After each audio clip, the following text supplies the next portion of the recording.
Current affairs का हम लोगों का यह क्लास शुद्ध रूप से परीक्षा के उपयोग के लिए है। इसमें हम लोग केवल वैसे टॉपिक्स को ही सिलेक्ट करते हैं जिन पर हमारे परीक्षाओं में प्रश्न पूछे जा सकते हैं। इसलिए यह वीडियो केवल लंबा ही नहीं हो जाता है, बल्कि कई ऐसे टॉपिक्स पर अलग से भी वीडियो बनाने की जरूरत पड़ती है जिस पर कि कंसेप्ट और फैक्ट्स दोनों की विस्तार से आवश्यकता होती है। इस क्लास में भी हम वैसे टॉपिक्स पर विचार किए हैं जिस पर फैक्चुअल और पीटी के हिसाब से ज़्यादा इम्पोर्टेंट है। वैसे टॉपिक्स जो कि लंबे हैं, उसमें कंसेप्ट्स की आवश्यकता है, उसके लिए हम अलग वीडियो बनाएंगे। तो इस तरह से करके हम लोग चलेंगे। और वीडियो अगर पूरा देखेंगे तो लास्ट में आपको क्वेश्चंस भी मिलेंगे। तो इस तरह से हम लोग इसको करते हैं। आप देख रहे हैं यहाँ पर कि पहला जो हम लोग टॉपिक टेकअप कर रहे हैं वो है all 17,130 police station linked through CCTNS. CCTNS क्या है पहले तो ये समझ लें। तो सीसीटीएनएस जो है वो 2009 में इस्टेब्लिश किया गया था।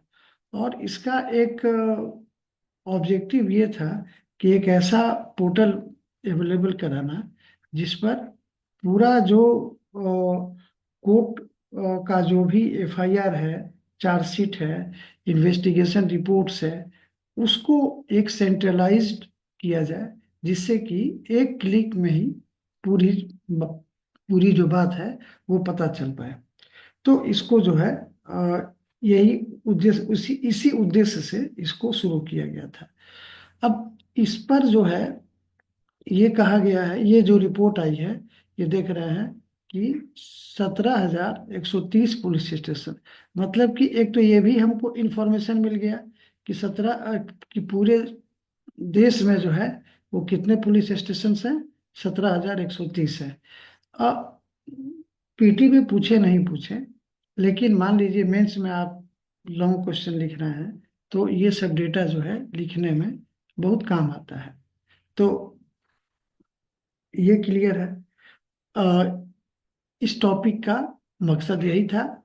और अब चूंकि सभी जुड़ गए हैं तो अब कहीं से भी किसी का एफआईआर अगर निकालना हो, चार्जशीट निकालना हो, इन्वेस्टिगेशन रिपोर्ट निकालना हो तो उसको निकाला जा सकता है। और यही नहीं, इसको जो है जो 3 क्रिमिनल न्यू लॉज जो बनाए गए हैं उसके लिए ये एक तरह से नोडल एजेंसी के रूप में, मतलब एक नोडल पोर्टल के रूप में इसको यूज, एजेंसी तो होम मिनिस्टर, ये होम मिनिस्ट्री ही है। और इस पे जो है ये 3 क्रिमिनल जो न्यू लॉज हैं उनके इम्प्लीमेंटेशन के लिए ये बहुत यूजफुल होने वाला है। तो एक तो ये हो गया। दूसरा टॉपिक हम लोग लेते हैं एक बिल्कुल हम इसको अच्छी खबर नहीं कह सकते हैं क्योंकि हम लोगों ने 26 सितंबर को एक ये बनाया था, एक वीडियो बनाया था जिस पर कि उसमें हम लोग लापता लेडीज के बारे में ये वीडियो बनाए थे। तो उसमें जो है वो ऑस्कर के लिए सिलेक्ट नहीं हो पाया। ऑस्कर के लिए जो लास्ट 15 जो फिल्म्स होते हैं वो नॉमिनेट नहीं हो पाया ये उसमें। तो मेरे हम लोगों के लिए ये अच्छी बात नहीं है। लेकिन एक अच्छी बात है कि एक इंडियन ओरिजिन के निर्माता हैं, मतलब कि प्रोड्यूसर है संध्या सूरी, और भारतीय कलाकार जो है सहाना गोस्वामी और सुनीता राजवार, इन लोगों द्वारा एक फिल्म संतोष बनाया गया।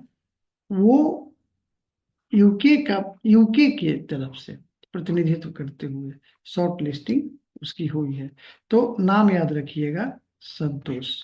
ये फिल्म का नाम है, जो कि यूके में, यूके की तरफ से इसको ऑस्कर में भेजा गया था, और इसने शॉर्ट लिस्ट में अपना स्थान प्राप्त कर लिया है। ठीक है, एक तो ये हो गया। साहित्य अकादमी अवार्ड की तरफ से 24 भाषाओं में जो 22 भाषाएं हैं, वो जो हमारे संविधान में शामिल हैं, उसके अलावा दो, तो 24 भाषाओं के लिए साहित्य अकादमी अवार्ड दिया जाता है। मैथिली, जो 22 भाषाएं जो संविधान में शामिल हैं, उसमें ये शामिल है। तो 2024 के लिए साहित्य अकादमी अवार्ड जो है वो महेंद्र मलंगिया को दिया गया है। ये नाम इम्पोर्टेंट हो जाएगा बीपीएससी के लिए, खासकर यूपीएससी में इसकी संभावना कम बनती है, लेकिन फिर भी पूछा जा सकता है, लेकिन बीपीएससी के लिए काफी इम्पोर्टेंट है। ठीक है, ये एक हो गया। अभी दिसंबर के इस वीक में अ, फ्रांस के साथ इंडिया ने एक एमओयू साइन किया है, और उस एमओयू के तहत इंडिया में एक म्यूजियम बनेगा। ठीक है, और ये म्यूजियम दुनिया का सबसे बड़ा म्यूजियम जब बन जाएगा, तो दुनिया का सबसे बड़ा म्यूजियम होगा। अभी इस पर काम होना बाकी है, लेकिन बस, अगर ये सवाल पूछे कि किस देश के साथ दिल्ली में म्यूजियम स्थापित करने का, या दुनिया का सबसे बड़ा म्यूजियम स्थापित करने का मेमोरेंडम साइन किया गया है, एग्रीमेंट साइन किया गया है, तो वो फ्रांस के साथ में किया गया है। ठीक है,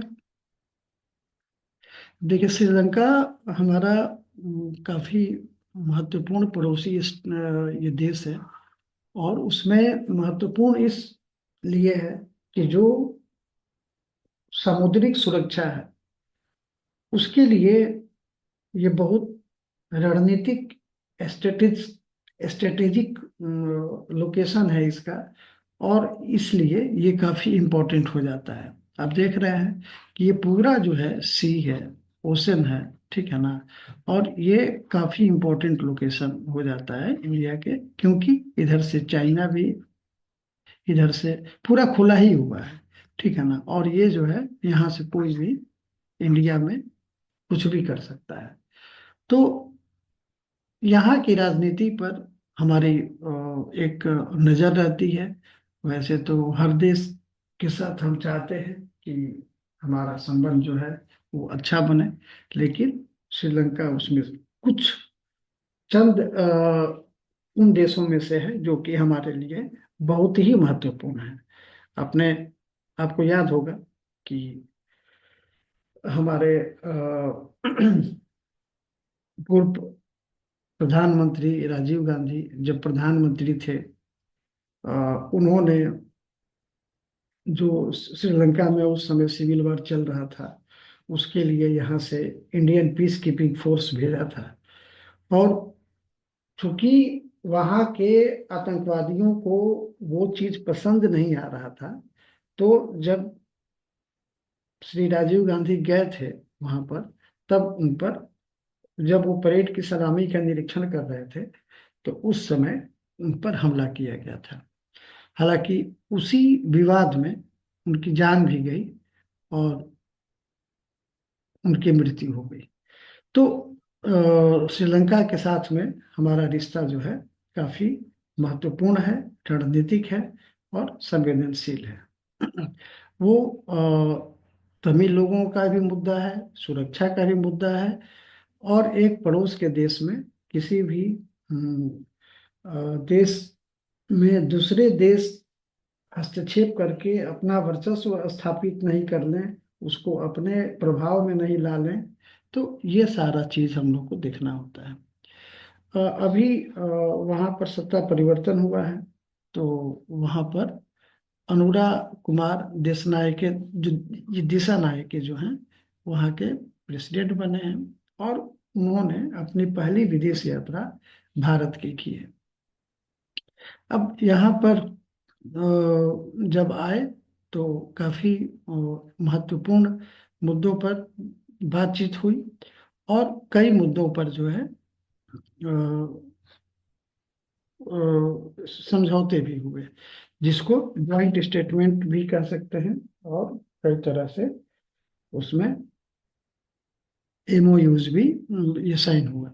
तो एक तो जो क्षेत्र है, जो श्रीलंका को एलएनजी और लिक्विफाइड नेचुरल गैस और रिन्यूएबल एनर्जी, जो रिन्यूएबल एनर्जी प्रोजेक्ट्स है, उसमें भारत जो है चाहता है कि उसको और ये साथ दिया जाए। एक भारत, श्रीलंका और यूएई को मिलाकर एक एनर्जी पाइपलाइन बनाने की बात हो रही है, जिसके लिए भी एक समझौता हुआ है। तो इस पर ये बात हुई। इसके अलावा आप देख रहे हैं कि श्रीलंका और भारत के बीच में जो कनेक्टिविटी है, उसको बढ़ाने के लिए क्या किया गया है कि तलई मन्नार, जो कि श्रीलंका में है, और तमिलनाडु में जो रामेश्वरम है, उसके बीच में एक कांके संथुराई पोर्ट है। वहाँ पर जो इंफ्रास्ट्रक्चरल डेवलपमेंट है, उस पर जो है एक फेरी सर्विस कहिए कि इसको शुरू करने की बात के लिए समझौता किया गया है। तो ये सब बहुत सारी चीजें हैं। हमारा भारत का जो है, आप जानते हैं कि नेबरहुड फर्स्ट, और सागर, सागर मतलब सागर एक एब्रेविएशन है, security and growth for all in regions, in the regions. तो ये सागर के तहत में भारत, और नेबरहुड फर्स्ट तो नेबरहुड है ही, तो उसके लिए जो वहाँ पर हाउसिंग के लिए, ट्रांसपोर्टेशन के लिए, डिजिटल इंफ्रास्ट्रक्चर के लिए, ये सभी के लिए वहाँ पर हम अ, उसको आर्थिक मदद और तकनीकी मदद भी देने के लिए तैयार हैं। श्रीलंका और भारत के बीच में एक economic and technology cooperation agreement, जिसको शॉर्ट में ईटीसीए कहा जाता है, उस पर भी हस्ताक्षर चल रहा, ये हुआ है।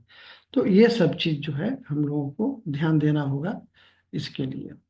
इसके अलावा वहाँ पर जैसे हमारे यहाँ पर यूपीआई है, वहाँ पर एक श्रीलंका यूनिक डिजिटल आइडेंटिटी एसएलयूडीआई को डेवलप किया जा रहा है, और उसके लिए भारत जो है तकनीकी सहायता जो है उपलब्ध करा रहा है। आप जानते हैं कि डिजिटल फाइनेंशियल जो ट्रांजेक्शन्स है, वो काफ़ी इम्पोर्टेंट है। उससे टैक्स की चोरी भी बचती है, और सहूलियत भी होती है जनता का। यहाँ तक कि नोट छपने से, नोट छप ज़्यादा मात्रा में नोट छापने की जरूरत नहीं पड़ती है। उससे हमारा कागज भी बचता है, बांस बचता है, जंगल बचते हैं। तो बहुत सारे फायदे हैं ये डिजिटल फाइनेंशियल ट्रांजैक्शंस के। ठीक है। तो इस पर हम लोग, ये सवाल आप लोग ये देखिएगा, इस पर जो भी सवाल बनता है हम लोग लास्ट में डिस्कस करेंगे। ठीक है। अब आइए जिसेल पेलिकोट। जिसेल पेलिकोट ये फ्रांस की हैं, और ये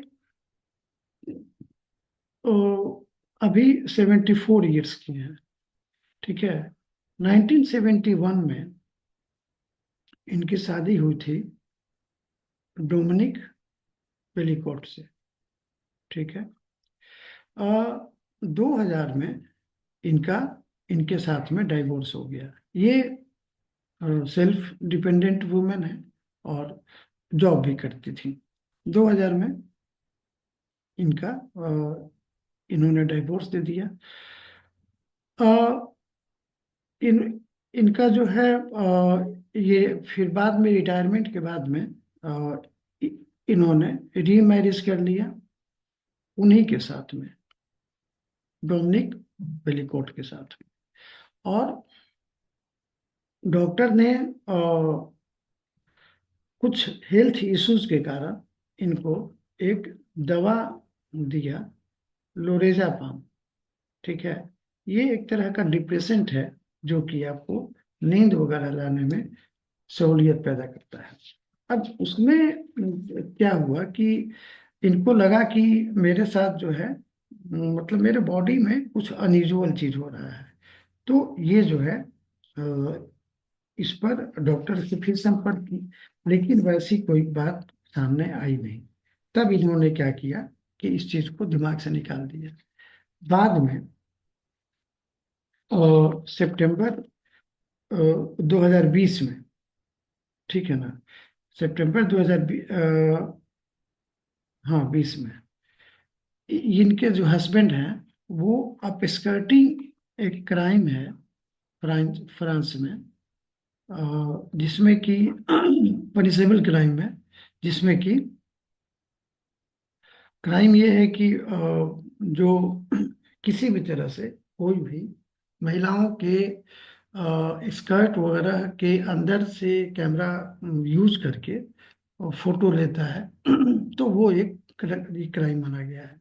और ये पाया गया, तो उनको अरेस्ट किया गया।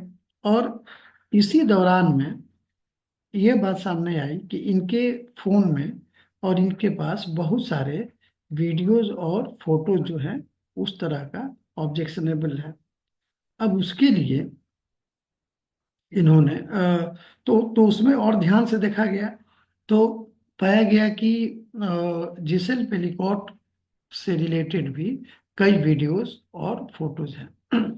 जो बात सामने आई पूरे मामले से वो ये आई कि ये जो इनके हस्बैंड हैं, इनके जो हस्बैंड हैं वो अ, करीब 17 साल से लेकर 70 साल के लोगों को इनवाइट करते थे। ठीक है, और उनको ये ऑफर देते थे कि जो जिसेल पेलिकॉट है उनके साथ ड्रग्ड स्टेट में जो ये लोरेजा पम पम है इसके डोज को वो बढ़ा देते थे, और वो बेसुध पड़ी रहती थी। और ये इनके हस्बैंड इन लोगों को बुला बुलाकर उनके साथ रेप और अन्य प्रकार की इस तरह की हरकत करवाते थे। अब तो ये चीज जो है, ये पूरा मामला जब सामने आया तो जिसेल पेलिकोट ने फिर से डाइवोर्स ले लिया और उन्होंने अपने को अपने पति से अलग कर लिया। और न केवल अलग किया बल्कि कोर्ट में केस किया। और उस कोर्ट में जो केस का जो ट्रायल चला वो उन्होंने अ, उसको ओपन कोर्ट रखा। मतलब कि क्लोज कोर्ट में भी करवा सकती थी, उनके पास ऑप्शंस थे, लेकिन उन्होंने क्लोज कोर्ट को नहीं चुना, ओपन कोर्ट को चुना। और उन्होंने अपने आइडेंटिटी को भी डिस्क्लोज किया, क्योंकि आमतौर से लोग बदनामी के डर से नहीं करते हैं। तो उन्होंने बोला कि नहीं, हम जो है अ, हम अपने नाम को जो है वो पब्लिक करेंगे और लोगों को बताएंगे। तो ये इस तरह की जो घटना होती है, इस तरह के जो एक्ट्स होते हैं, उससे क्या फायदा होता है? उससे फायदा ये होता है कि ये पता चलता है कि कुछ लोग कितने हिम्मती होते हैं, और ऐसे हिम्मती लोगों के कारण ही इस तरह की जो घटनाएं हैं, इस तरह की जो मानसिकता है वो सामने आती है। और इससे जो अन्य महिलाएं हैं उनको बचने के लिए, उनको लिए काफी हेल्पफुल होता है, ताकि वो सतर्क हो जाती है। तो ये चीज है। अब अगला आते हैं जनधन अकाउंट। अब जानते हैं कि जनधन अकाउंट जो है ये प्राइम मिनिस्टर का बहुत फेवरेट और वन ऑफ मच डिस्कस्ड ये प्रोग्राम है, जिसके तहत में लोगों का अकाउंट जो है फ्री ऑफ कॉस्ट खोला जाता है। और ये जब खोला गया था तब इसके उपयोगिता पर और कई तरह की चीज़ों पर इसको ये शक किया गया था। लेकिन आप देखिए कि अभी तक 54 करोड़ 19 लाख ये 54 करोड़ 19 लाख जनधन अकाउंट खोले जा चुके हैं, और इसमें 2,40,000 करोड़ रुपए जमा है। और तो और इसमें आप ये भी देखिए कि करीब करीब 56% 56% जो अकाउंट होल्डर्स हैं वो वुमेन है। मतलब कि आधे से अधिक महिलाएं हैं। तो महिलाओं को इससे अधिक फायदा होता हुआ दिखाई पड़ रहा है। दूसरी चीज है कि इसमें से 67% 67% जो है अकाउंट वो रूरल एरिया में है। जब आपको याद होगा कि नेशनलाइज किया गया था बैंक्स को इंडिया में, तो उसका एक ऑब्जेक्टिव ये भी था कि जो भी बैंक हैं ज़्यादातर शहरी क्षेत्र में काम करते हैं या काम करना पसंद करते हैं, और इसीलिए किया गया था नेशनलाइजेशन की, नेशनलाइज करके इसको रूरल एरिया में भी फोकस किया जाएगा। और आप देखते हैं कि कई जो ब्रांचेज हैं वो रूरल एरिया में खोले गए हैं। तो एक ऑब्जेक्टिव जो है ऑटोमेटिकली ये पूरा हो रहा है यहाँ पर। तो ये सारे इश्यूज हैं इसमें, इसको देख सकते हैं अपने परीक्षा के लिए, ये इम्पोर्टेंट हो सकते हैं। ठीक है। आगे आते हैं। ये साइंस एंड टेक्नोलॉजी से रिलेटेड है। इसमें एक कंपनी है अमेरिका की। ठीक है। जो अमेरिका की कंपनी है इक्वेटिक, ये एक ऐसी टेक्नोलॉजी लाई है जिससे कि जो एटमॉस्फेयर में जो कार्बन डाइऑक्साइड है उनको जो है वो समुद्र में वो भेज देगी, मतलब एक तरह से डंप कर देगी, और उससे जो है हाइड्रोजन बनेगा। और आप जानते हैं कि ग्रीन हाइड्रोजन जो है वो अभी के लिए जो रिन्यूएबल एनर्जी है या क्लीन एनर्जी है उसके लिए कितना इम्पोर्टेंट है। तो ये एक इम्पोर्टेंट इंफॉर्मेशन भी है, फैक्ट भी है, और एक टेक्नोलॉजी है जिसके तहत में आप देखिए कि जो 4 टन 4,000 टन कार्बन डाइऑक्साइड से 100 टन हाइड्रोजन बनाया जा सकता है। तो अच्छी बात है। और ये मान लीजिए साइंस टेक में लिखना हो या पीटी के लिए भी इम्पोर्टेंट हो सकता है आपके लिए। ठीक है। अब देखिए यहाँ पर जो बात की गई है ये दो जो है मिशन है मून से संबंधित, जिनमें कि स्पेस एक्स के फाल्कन का हेल्प लिया गया है।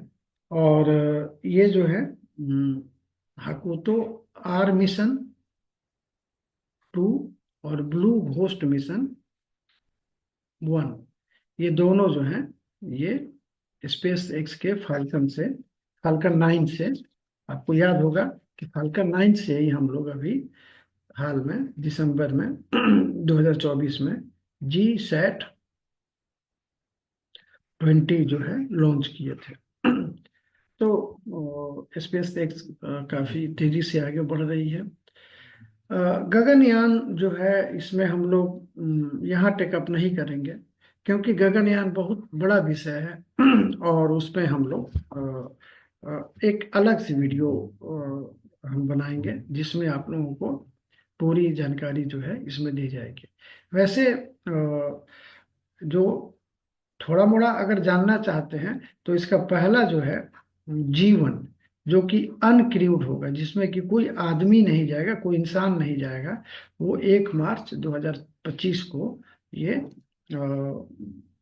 ये लॉन्च किया जाएगा।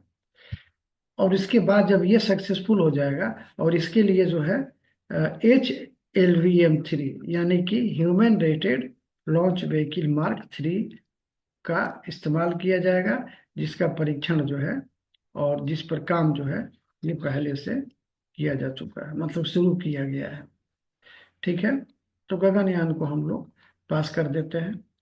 अब देखिए आते हैं हम लोग PM का जो विजिट हुआ कुवैत में, ये भी काफी इम्पोर्टेंट है। कुवैत जो है हमारे लिए इम्पोर्टेंट है। आप देख रहे हैं कि ये sixth largest crude oil supplier to India है, और ये जीसीसी का मेंबर भी है, जिसमें कि जीसीसी यानी कि गल्फ कॉपरेशन काउंसिल, तो इसका ये मेंबर भी है, और जिसमें कि UAE, Saudi Arabia, Oman, Qatar, Bahrain, ये सारे कंट्रीज हैं। और ये 43 पिछले 43 साल में इंदिरा गांधी जी गई थी पिछली बार, और उसके बाद जो है कोई भी यहाँ पर ये नहीं गया है। तो यहाँ पर कई तरह के ये इवेंट्स भी, जैसे कि हाला मोदी वहाँ कब पर कुवैत में ऑर्गेनाइज किया गया था। और ये इवेंट जो है ऑर्गेनाइज किया गया था कि इंडियन प्राइम मिनिस्टर को वहाँ जो इंडियन डियास्पोरा है उससे मिलने का, एक इंटरेक्ट करने का, इंटरेक्शन का एक मौका मिले। तो एक ये जो है, और इसमें काफी फायदा भी हुआ। आपने देखा, तो बीपीएससी में भी इस पे सवाल पूछा गया था इस बार। तो 60, ये 70th वाला जो पीटी हुआ, तो उसमें 21 और 22 दिसंबर 2024 को भारतीय प्रधानमंत्री वहां पहुंचे थे, और उस पर जो है कई तरह के ये किए गए, समझौते किए गए। इस पर भी हम एक अलग से वीडियो बनाएंगे, जिस पर कि इससे संबंधित जुड़े कंसेप्ट्स और जो फैक्ट्स हैं और विस्तार से दिए जाएं, क्योंकि ये वीडियो ऐसे भी बहुत लंबा हो जाता है। अब इसमें देखिए, यूरोप और एशिया को एक जो ब्रॉडबैंड और जो वाईफाई से कनेक्शन की जो बात है, केबल के माध्यम से, ये इस पर जो है काम हो रहा है। और आप देख रहे हैं कि ये 15,000 किलोमीटर लंबाई का केबल जो है, अंडर सी केबल, समुद्र के अंदर से ये केबल जो है ये बिछेगा। और इसके लिए दो सेक्शन बनाए गए हैं, इंडियन या इंडिया एशिया एक्सप्रेस, IAX, और इंडिया यूरोप एक्सप्रेस। और इसको जो है जो मुकेश अंबानी की जो कंपनी है रिलायंस इंडिया, वो इस पर वो काम कर रही है, और वही इसको देख रही है। उसी के माध्यम से ये काम हो रहा है। आगे आते हैं, के वज्रा टी।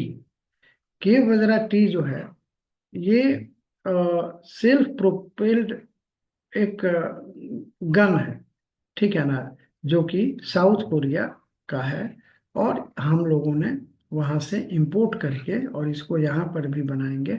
ये हानवा डिफेंस जो है कंपनी है, वही बनाती है साउथ कोरिया की। तो K9 वज्रा टी अगर आता है, तो ये साउथ कोरिया से रिलेटेड टेक्नोलॉजी पर बेस्ड है, और वहीं से हम लोग इसको इंपोर्ट कर रहे हैं। और ये एक तरह से ये सेल्फ प्रोपेल गन है, जो कि हमारे डिफेंस टेक्नोलॉजी को और ज़्यादा इन्हेंस करेगा।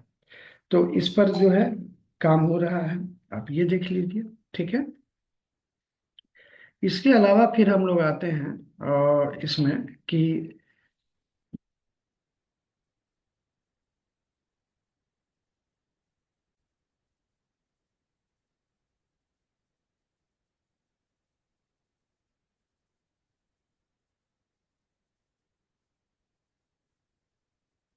तो ये हम लोग का जो है K9, ये वज्रा टी, ये सेल्फ प्रोपेल्ड गन, ठीक है। आगे बढ़ते हैं। आइए देखते हैं राजगीर फेस्टिवल्स। राजगीर फेस्टिवल्स आपको पता है कि ये 1986 से 1986 से ये ऑर्गेनाइज किया जा रहा है, क्योंकि बिहार का एक इम्पोर्टेंट कल्चरल साइट है, हिस्टोरिक है। एक तो जो नालंदा का जो रिमेन्स है, जो खंडहर है, जो मोनास्ट्री था, और उसके अलावा भी जरासंध का अखाड़ा, या बहुत सारा वहाँ पर ऐतिहासिक साक्ष्य हैं जो पुरातात्विक हैं। और खूबसूरत जगह भी है, पहाड़ी है, तो उसको एक डेवलप करने की कोशिश बहुत पहले से हो रही है। और हर साल जो है दिसंबर में राजगीर फेस्टिवल ऑर्गेनाइज किया जाता है। इस बार जो है 3 दिन का राजगीर फेस्टिवल ऑर्गेनाइज किया गया था। ये 21 से 23 दिसंबर 2024 के बीच में। श्रवण कुमार जो मिनिस्टर हैं बिहार सरकार के, चूंकि नीतीश कुमार की तबीयत ठीक नहीं थी, और प्लस में अभी वो प्रगति यात्रा पर हैं, तो ये काम श्रवण कुमार ने किया। और इसको जो है जुबिन नौटियाल जो प्रसिद्ध सिंगर हैं, उन्होंने अपना पहले दिन परफॉर्मेंस भी दिया। तो इसका डेट याद रखिएगा, 21 से 23 दिसंबर, अगर उस तरह का सवाल पूछा जाता है तो। दूसरा है, देखिए, जो रशिया यूक्रेन जो ये है, वार है, वार कहिए या स्पेशल मिलिट्री ऑपरेशन कहिए, रसिया ने अभी तक इसको वार नहीं कहा है। तो जो भी है, लेकिन इसमें जो ड्रोन की भूमिका है, जो ये इतना लंबा जो चला है, उसमें ड्रोन की ही भूमिका है। और ये हाइट हो गया तब जबकि 21 दिसंबर 2024 को 21 दिसंबर 2024 को यूक्रेन ने रसिया के कजान सिटी कजान सिटी पर इसने 8 ड्रोन से हमला किया। और ये उसी तरह से था, उतना ही खतरनाक था, आप देख सकते हैं।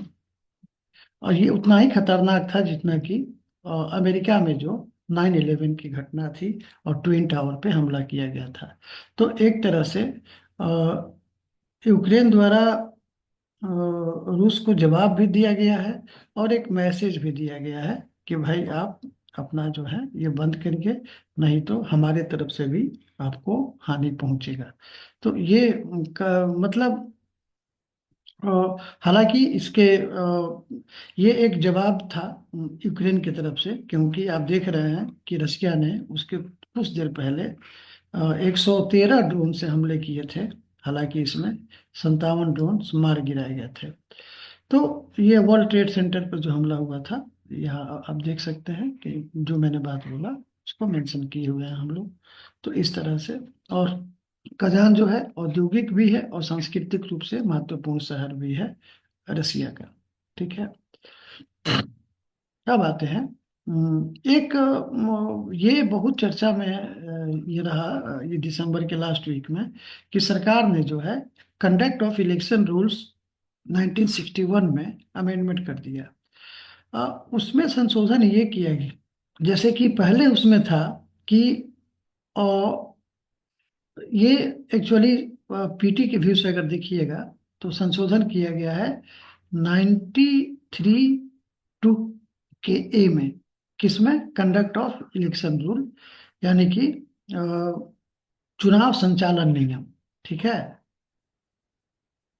इसके 93 में किया गया संशोधन। क्या किया गया कि पहले इसमें लिखा हुआ था कि all other papers related to election shall be open to public inspection.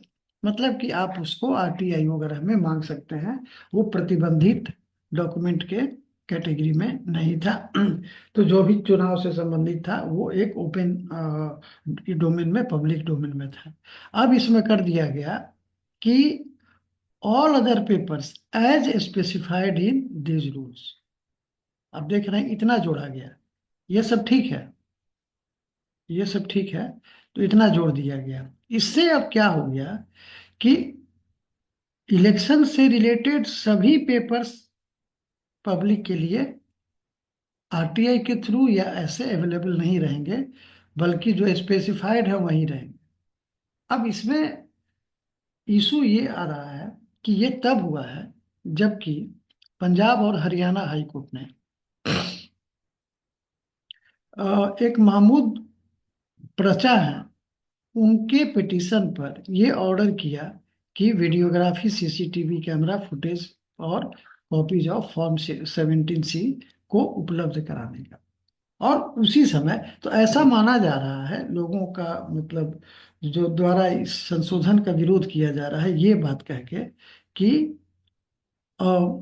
ये जो संशोधन जो किया गया है 93(2)(a) में, वो इसलिए किया गया है ताकि उसको स्पेसिफाइड मतलब वीडियोस वगैरह को देने से रोक दिया जाए, और उसको स्पेसिफाई ही नहीं किया जाएगा तो दिया कहाँ से जाएगा, और कहा जा सकता है कि ये स्पेसिफाइड नहीं है, इसलिए नहीं दिया जा सकता है।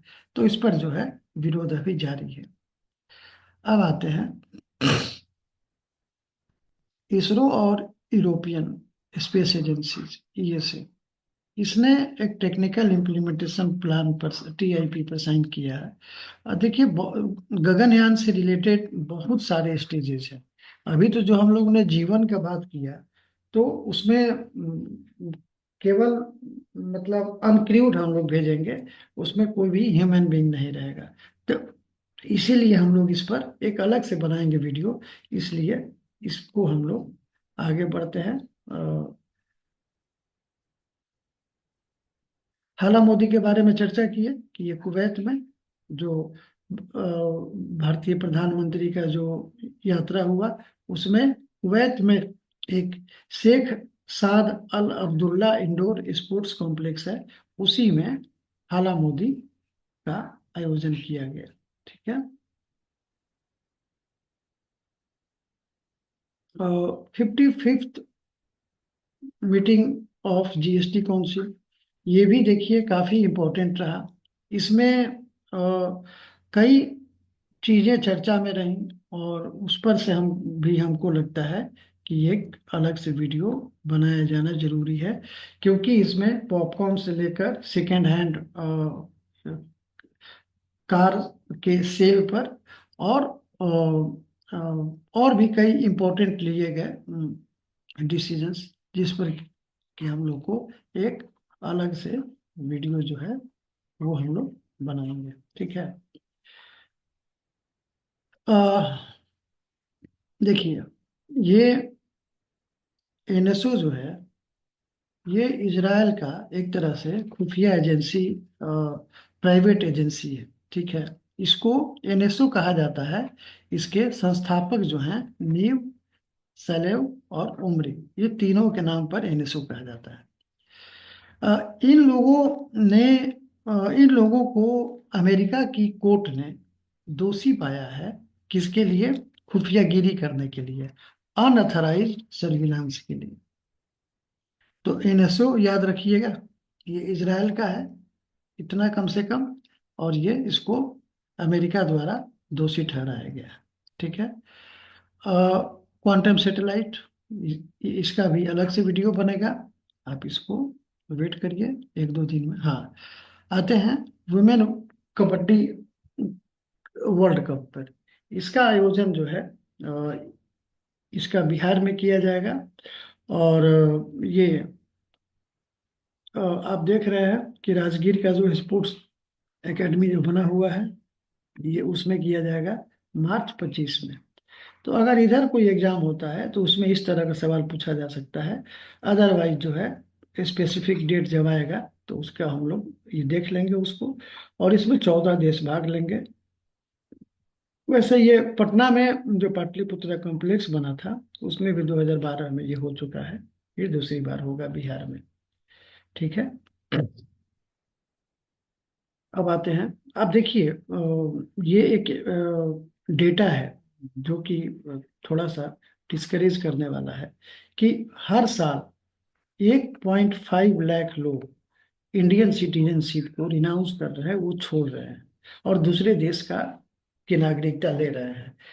इसमें इस रिपोर्ट में ये कहा गया है, ये विदेश मंत्रालय का ही आंकड़ा है, और इसमें कहा गया है कि 2014 से 2023 के बीच में, 2014, अब अभी तो 24 चल ही रहा है, और 2023 बीता है, तो उसका जो डेटा है पूरा आ चुका है। तो 2014 से 2023 के बीच में कुल 15 लाख लोगों ने अपनी नागरिकता को त्याग कर, भारतीय नागरिकता को त्याग कर दूसरे देशों की नागरिकता ली है।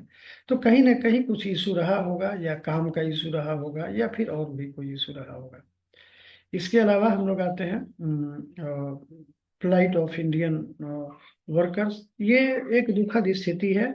एक तो बहुत दुखद स्थिति है कि फ्लाइट करना पड़ता है, माइग्रेशन करना पड़ता है और आए दिन हम लोगों को खासकर गल्फ कंट्रीज में, वेस्ट एशियन कंट्रीज में, कई बार अफ्रीकन कंट्रीज में ये बार ये देखना पड़ता है कि ये लोग किसी किसी कारण से जो है, या तो एक्सप्लॉयटेशन के कारण या सुविधा नहीं मिलने के कारण ये लोग मारे जाते हैं। तो लीबिया की ये घटना है जिसमें कि 40 इंडियंस जो है मर गए।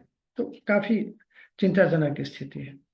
वो इनह्यूमन वर्क कंडीशन के कारण इस तरह का ये होता है। और देखिए, इसमें महत्वपूर्ण इसलिए है कि सरकार को भी ये चीज सोचना चाहिए कि ये जो भी हमारे प्रवासी जो मतलब जो ये परदेसी जो ये हैं जो प्रदेश में जाकर काम करते हैं, वो अपना कष्ट सहकर, ठीक है वो अपने परिवार के लिए ही करते हैं, लेकिन हमारे कंट्री में उनके कारण से 111 बिलियन यूएस डॉलर, आप समझ रहे हैं, फॉरेन करेंसी ये भेजते हैं वहां से कमाकर। तो हमारे अर्थव्यवस्था में डॉलर का जो आपूर्ति है उसमें ये मदद करते हैं। और इस तरह से करीब करीब 13 मिलियन इंडियन सिटीजन जो है बाहर में काम कर रहे हैं, खासकर गल्फ कंट्रीज में। तो इस पर हम लोगों को ध्यान देना पड़ेगा। ग्लोबल वार्मिंग की बात अगर करें तो ग्लोबल वार्मिंग में हम देख रहे हैं कि जो हमारा नेट जीरो एमिशन का है 2070 का, ये अदर अदर कंट्रीज द्वारा अलग अलग रखा गया है टारगेट। डेवलप कंट्रीज द्वारा 2050 में, चाइना द्वारा 2060 में और इंडिया द्वारा 2070 में। अब इसमें जो है एक मतलब जीएस कंट्रीज की जो बात है या पूरे मतलब सब पर एक सिस्टम ये बनाया जा रहा है कि आप एक ऐसा ईयर बनाइए जो कि पिकिंग ईयर हो। और पिकिंग ऑफ इमिशंस का मतलब ये होता है कि जैसे कि हम जब जीरो लाना चाह रहे हैं, मान लीजिए हम 2070 में जीरो लाना चाह रहे हैं, तो जाहिर है कि 2040 में या 45 में कहीं पर तो एक होगा कि हमारा ये एकदम हाईएस्ट जाएगा। और अब यहाँ से हम फिर डाउन करना शुरू करेंगे अप टू जीरो तक। तो ये पिकिंग जो है ना, मान लीजिए यहाँ से है, तो ये पिकिंग वाला जो है अब एक्सेप्ट कर लीजिए कि ये कब तक हो पाएगा, इससे ज्यादा अब नहीं होना चाहिए। तो ये जो है इसी के बारे में है। ठीक है। ये देखिए, ये टेलीकम्युनिकेशन विभाग का जो नोटिफिकेशन है, ये एक अलग ये प्रोविजन प्रोवाइड कर रहा है। ये कह रहा है कि होम सेक्रेटरी, होम मिनिस्टर, ये लोग जो हैं किसी के भी फोन को या तो टैप करने का या इंटरसेप्ट करने के लिए पावर रखते हैं यूनियन होम सेक्रेटरी, ठीक है, and the secretary of state government, जो राज्य सरकार में होते हैं। ठीक है। हालांकि ये थोड़ा सा चिंताजनक है क्योंकि एक तो राइट टू प्राइवेसी जो है हमारी खत्म होती है। तो ये थोड़ा सा तो मतलब मुश्किल वाली बात है। तो एक तो union home secretary central level पर, और स्टेट गवर्नमेंट का जो सेक्रेटरी हैं होम डिपार्टमेंट के, वो। इसके अलावा इसमें एक दो और जानने के लायक बातें हैं कि अ, जो भी ये हैं, जो फील्ड के ऑफिसर हैं, जो फील्ड के ऑफिसर हैं वो भी ऑर्डर कर सकते हैं। और उसमें क्या दिया हुआ है कि 24 घंटा में उनको कारण देना पड़ेगा और वो 7 दिन तक कर सकते हैं। 7 दिन के बाद वो वापस ले सकते हैं। यानी कि इसका मतलब है कि आप तो कोई भी अगर ऑफिसर चाहेगा तो बिना कारण से 7 दिन तक वो जिला में या कहीं भी उस तरह का फोन टैपिंग या कुछ भी उस तरह का या सर्विलांस ये कर सकता है। तो फिर ये राइट टू प्राइवेसी पर ये दिक्कत है। ठीक है। अ, ये जो है जो रेडियो ट्रांसमीटर, एक तो ये है एक्चुअली, आप देखते होंगे रोड पर इसका, शायद ये हो गया है स्पीड गन, देखते होंगे रोड पर, जैसे अटल पथ वगैरह पे जाते होंगे या कोई भी फोर लेन पर जाते हैं, एक्सप्रेस वे पर जाते हैं, तो कहा जाता है कि स्पीड जो है इतना ही रहना चाहिए। तो उसमें वही आप देखते होंगे साइड में पुलिस की गाड़ी जो है, पीछे का डिक्की वाला पर कुछ इस तरह का इंस्ट्रूमेंट लगा कर जो है वो मतलब लगी रहती है, ठीक है। यहाँ से रेज जो है, और गाड़ी जो इधर आती है, तो उससे रेज इमिट होकर इसको फिर रिफ्लेक्ट करके ऐसे करती है।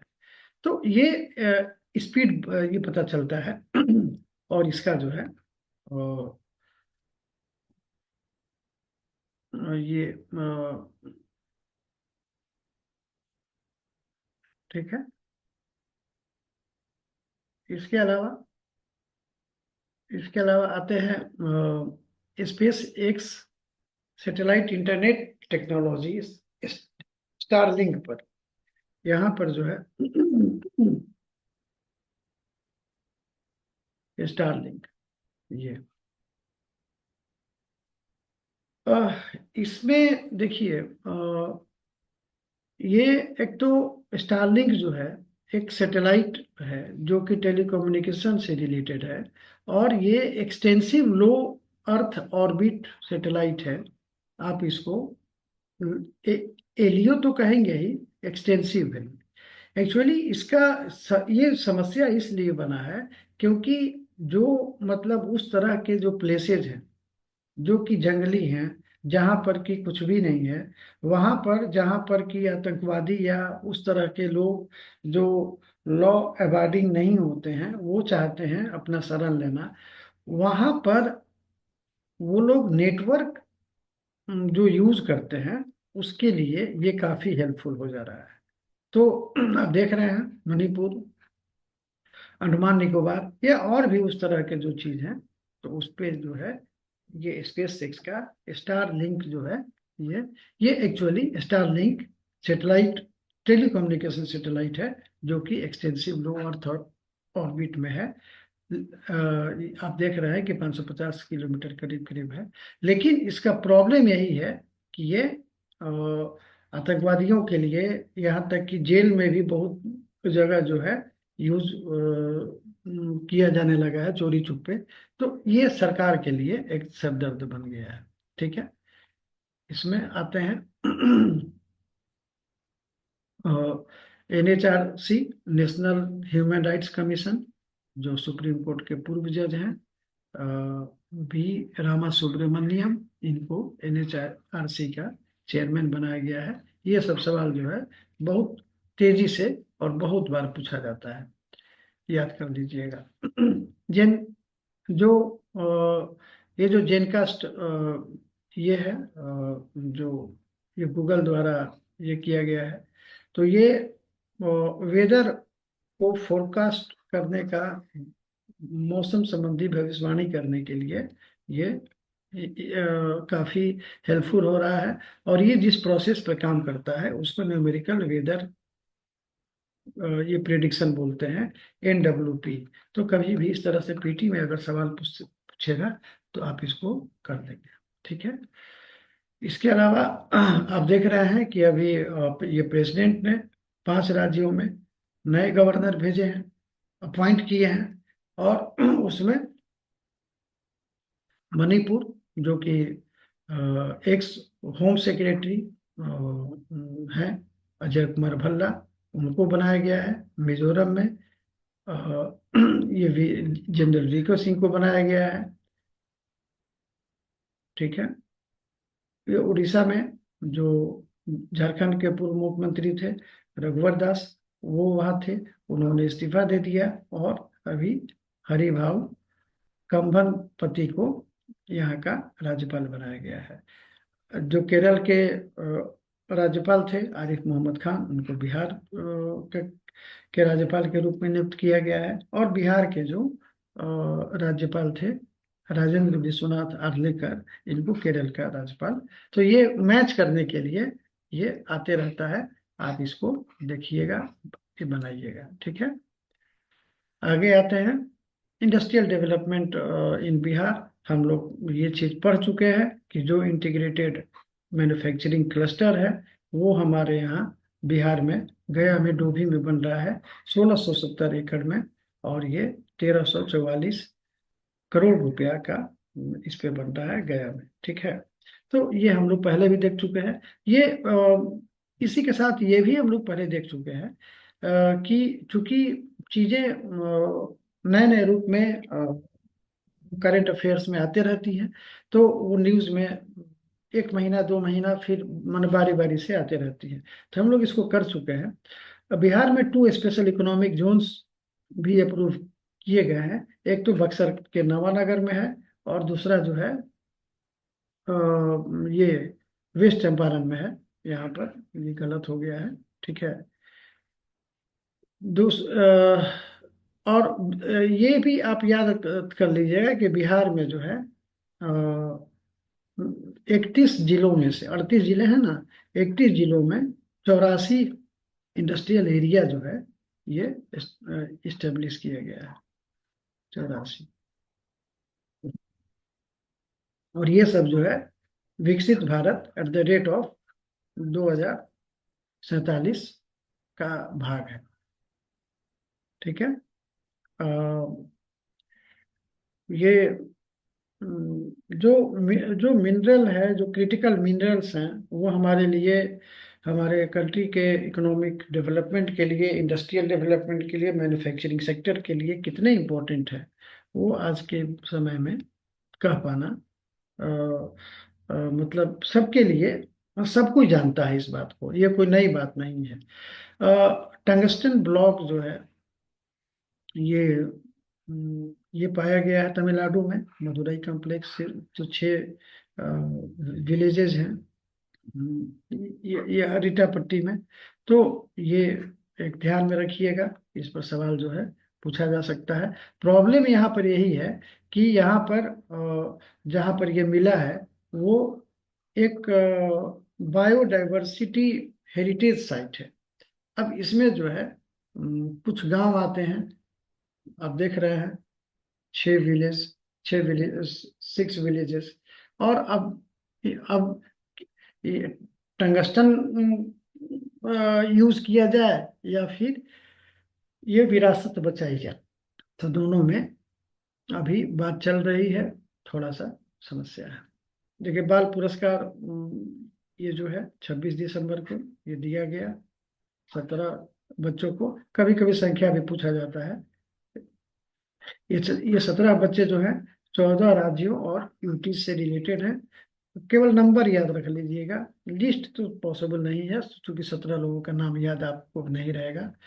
देखिए रीगा शुगर मिल जो है ये अभी चर्चा में है। रीगा शुगर मिल सीतामढ़ी में है, ये सवाल पूछा जा सकता है। वैसे इसकी स्थापना जो है 1932 में हुई थी, और ये 2021 में जो है ये इसको बंद करना पड़ा था। अब जो है इसको फिर से 26 दिसंबर को फिर से उद्घाटन किया गया है मुख्यमंत्री द्वारा। और जब मुख्यमंत्री द्वारा किया गया है तो काफी ठोक मतलब काफी इसके लिए उपाय किए गए होंगे। और इसके अभी जो पेराई क्षमता है वो 40,000 क्विंटल पर डे है। इसको एक्चुअली जो बंद हो गया था, तो इसको कर्नाटक की एक कंपनी नूरानी शुगर लिमिटेड ने अक्वायर कर लिया है और उसी ने शुरू किया है। अच्छी बात है। साउथ कोरिया अभी कई कारणों से जो है आप देख रहे हैं कि अभी वहां पर परसों दिन बहुत भीषण वायुयान दुर्घटना हुआ, जिसमें कि करीब करीब 126-27 से ऊपर लोगों के मारे जाने की खबर है। वो चलते चलते रनवे पे जो है कहा जाता है कि चिड़िया से टकरा गया था और ये ब्लास्ट कर गया। तो मार्शल लॉ के बारे में हम लोग बताए ही, पॉलिटिकल भी है, उथल पुथल। और ये जो है अब वहाँ पर सामाजिक एक ये आ रहा है कि वहाँ की जो है 20% जनता 65% से ऊपर है। तो जाहिर है कि ये जो पॉपुलेशन का जो सेक्शन है वो डिपेंडेंट है, मतलब कि वर्कफोर्स में नहीं आता है। तो एक तरह से कहीं एक नेशन के इकोनॉमी पर एक ये बनता है कि भाई इन्होंने जो योगदान दिया है अपने देश के निर्माण में, अपने जीवन काल में, तो उन लोगों को जो है ओल्ड एज में एक सरकार जो है सहायता करे, तो उसके लिए पैसे की आवश्यकता होती है। और वर्कफोर्स का कम होना और डिपेंडेंट एज का बढ़ना, ये थोड़ा सा अच्छी बात नहीं मानी जाती है इसके लिए, लेकिन प्लानिंग करनी पड़ती है, ये अचानक से नहीं होता है। आप देख रहे हैं सैटेनिक वर्सेस जो है सलमान रुश्दी द्वारा लिखा गया था, और ये काफी चर्चा में रहा था। ये बुकर प्राइज जीता था उस समय, और खूब चर्चा में रहा था। इतना चर्चा में रहा था कि मतलब पूरा वर्ल्ड जो है मुस्लिम समुदाय के थ्रू इनको काफी धमकी मिली थी, यहाँ तक कि फतवा जारी किया गया था और इनको मार देने की। और वो फतवा इतना सिंसियर किस्म का ये सिद्ध हुआ कि कहाँ ये एटीज की बात है, और अभी 3-4 साल पहले जो है ये अमेरिका में जो है इन पर हमला किया गया। आप ये जो देख रहे हैं आंख में चोट, ये उसी का नतीजा है, जान इनकी बच गई। अब इस सेटनिक वर्सेस जो बुक है उसको इंडिया में अलाउ कर दिया गया है, जो कि इसको बैन कर दिया गया था। तो ये है अमेरिका में जो है बाल्ड ईगल जो है ये वहाँ सिंबल ऑफ पावर रहा है करीब करीब 1782 से। अब इतने लंबे समय से ये उसमें था, मतलब लोगों का फेवरेट बना हुआ था। अब इसको जो है ऑफिशियल बर्ड के रूप में इसको ये दे दिया गया है, नेशनल बर्ड। ठीक है, नेशनल बर्ड ऑफ अमेरिका। तो ये एक इम्पोर्टेंट चीज है।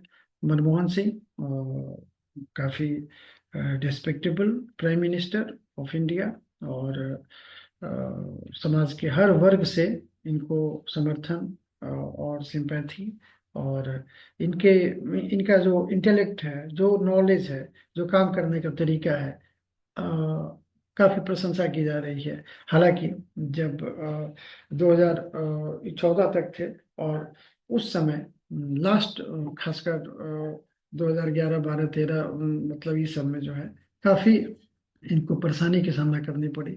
और इनके कई मंत्रियों पर करप्शन का आरोप लगाया गया। हालांकि करप्शन का आरोप लगाने वाले और आंदोलन करने वाले लोगों ने कभी इसको सिद्ध नहीं किया, और यहाँ तक कि कोर्ट में भी ये चीजें सिद्ध नहीं हो सकी।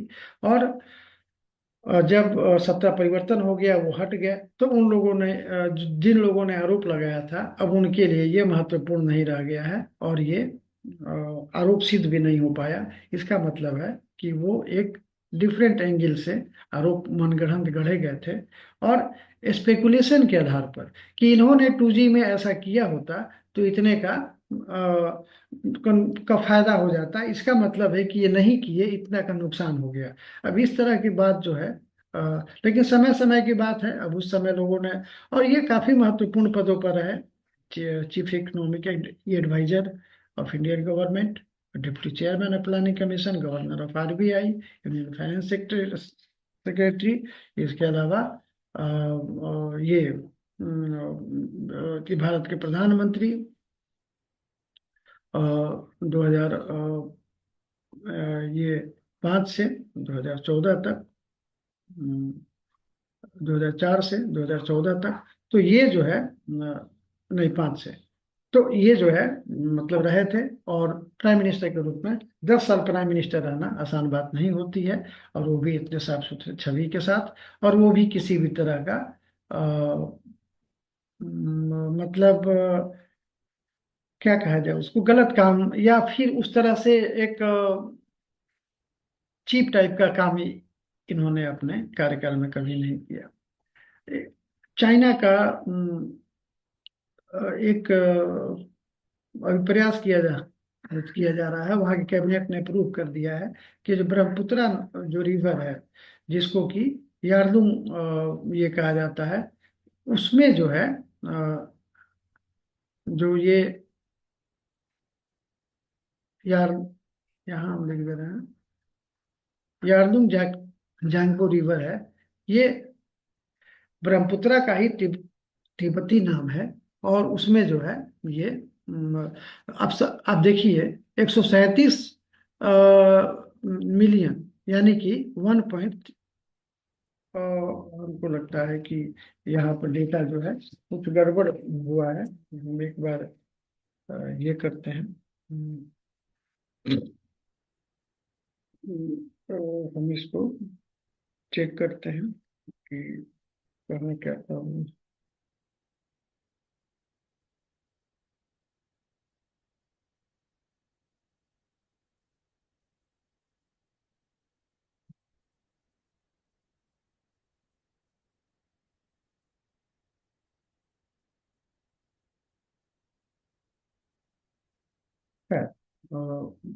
ये हमको लगता है कि 137 मिलियन यूएस डॉलर है, ठीक है ना। ये इतने बड़े अमाउंट से इसको बनाया जा रहा है, ये दुनिया का सबसे बड़ा बांध होने का उम्मीद है। और इससे जो है पर्यावरण से रिलेटेड कई प्रकार के, हाँ देखिए यहाँ पर ठीक है, 137 बिलियन है, ठीक है ना। इसको जो है, क्योंकि डेटा हमेशा हमेशा याद नहीं रहता है, और ये कितना भी करते हैं ये लोग मिसप्रिंट कर ही देता है। तो हमको लेकिन लग रहा था कि ये जो है ये गलत है। तो 137 billion is a huge amount. तो खैर इसके इन्वायरमेंटल और भी कई तरह के ये प्रॉब्लम्स पर विचार किया जा रहा है, जैसे कि अर्थक्वेक आने की संभावना है। आप समझ रहे हैं कि उतना बड़ा बांध बनाया जाएगा, उसका जो प्रेशर होगा जो अर्थ पर, वो काफी ये ये डिस्टर्ब करेगा जो प्लेट्स है हमारे अंदर में, जो टेक्टोनिक जो प्लेट्स हैं। तो उससे क्या होता है कि अर्थक्वेक आने की संभावना रहेगी, और भी बहुत सारे इसके इन्वायरमेंटल कंसर्न्स है, ठीक है। रेयर अर्थ पोटेंशियल जो कजाकिस्तान का है, हम लोग इसको एक मिनरल पॉलिसी के तहत में पढ़ेंगे, जो कि चाइना से रिलेटेड। और ये लेकिन यहाँ पर बस केवल हमको ये समझना है कि हम लोग हेविली डिपेंडेंट है चाइना पर अभी, मिनरल खासकर क्रिटिकल मिनरल्स के लिए जो है। अब उसमें एक बात जो आ रही है कि कजाकिस्तान जो है वहाँ पर बहुत बड़े पैमाने पर मिनरल्स जो है कि जो क्रिटिकल मिनरल्स हैं वो हमको मिल सकते हैं, और उसके लिए दोनों देश के बीच में बातचीत चल रही है। तो ये एक इम्पोर्टेंट चीज है रेयर अर्थ के लिए। यहाँ पर देख भी सकते हैं कि हम लोग जो है चाइना पर ही ज्यादा डिपेंडेंट है, वही बात जो मतलब बता रहे थे। तो इसलिए ये रेयर अर्थ ये वही इशू है। साउथ कोरिया का तो समस्या खत्म ही नहीं हो रहा है। यहाँ पर आपने देखा कि वहाँ के प्रेसिडेंट जो है यून सियोल को इम्पीच किया गया था। फिर उसके बाद में सुप्रीम कोर्ट को ये दिया गया था, क्योंकि 180 दिन का ट्रांजिट होता है, तो वो उस पर विचार कर रहे हैं। तो उनको पावर को सस्पेंड कर दिया गया, और जो डिप्टी प्राइम मिनिस्टर जो वहाँ के डिप्टी प्रेसिडेंट हैं उनको एक्टिंग प्रेसिडेंट बनाया गया था। अब इन पर भी हो गया, ठीक है। उनको 208 मिला था वोट, तो वो तो पारित हो ही गया था। ये भी जो है 190 से 192 वोट मिला, ये भी पारित हो गया। अब ये भी हटेंगे, और मतलब ये भी उसी प्रोसेस में जाएंगे 180 दिन वाले। अब फिर वहाँ के प्राइम मिनिस्टर की बारी है, वो अब एक्टिंग ये प्रेसिडेंट बनेंगे। तो इस तरह से साउथ कोरिया की स्थिति जो है अभी थोड़ी सी डिस्टर्ब चल रही है कई एंगल पे। सबसे दुखद तो ये परसों वाली विमान दुर्घटना है, जो कि 126-27 लोग मारे गए। तो इस तरह से इस वीक के लिए या कहिए कि पूरे दिसंबर के लिए जो है हम लोग ये कर लिए, जो भी करंट अफेयर से जो इश्यूज हैं वो कर लिए। अब हम लोग नए साल में ये करेंगे, ये तो उसमें जो भी टॉपिक्स है हम लोग फिर उस पर आएंगे। Happy new year you all. Thank you.